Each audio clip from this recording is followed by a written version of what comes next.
Coffee வாசனையும் பயங்கரமா இருக்கே. உங்களுக்கு தான் கொண்டு வந்தேன், குடிங்க. காலையிலே காஃபி எல்லாம் குடிச்சா என் வயிற்றுக்கெல்லாம் ஒத்துக்காது. எனக்கெல்லாம் வேறதான். இங்க அதெல்லாம் கிடைக்காது. வீட்டுல இருக்கிறவங்களுக்கெல்லாம் காஃபிங்கிறது தான் போதை. இத குடிச்சு பாருங்க, இதுக்கு அடிமை ஆயிடுவீங்க. ஐயோ, உங்க காஃபியை நீங்களே வச்சுக்கோங்க. எனக்கெல்லாம் வேணவே வேணாம்ப்பா. ஏற்கனவே பல போதைக்கு அடிமையாகி வெளியே வர முடியாம கஷ்டப்படுறோம். இதுல இது வேறையா? நீங்களே குடிங்கம்மா. சரிங்க, உங்க அட்வைஸ்க்கு ரொம்ப நன்றி. நர்மதா, சில பேரு நாம கொடுத்தா வேணா வேணான்னு பயங்கரமா சீன் போடுவாங்க. ஆனா நாம அதை அப்படி வச்சுட்டு அந்த பக்கம் போயிட்டா அதை எடுத்து குடிச்சிருவாங்க. ஓ அப்படியா? அந்த டெக்னிக் எனக்கு தெரியாம போயிடுச்சே.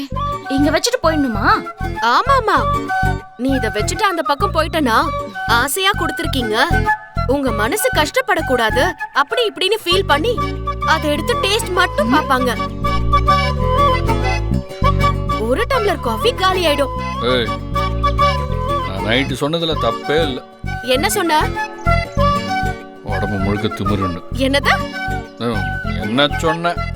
எனக்கு உடம்பு முழுக்க திமிரா இருக்கு, போய் டாக்டரை பார்க்கணும்னு சொல்லிட்டு இருந்தேன். அண்ணே, சம்பவம் செய்றீங்க போங்க.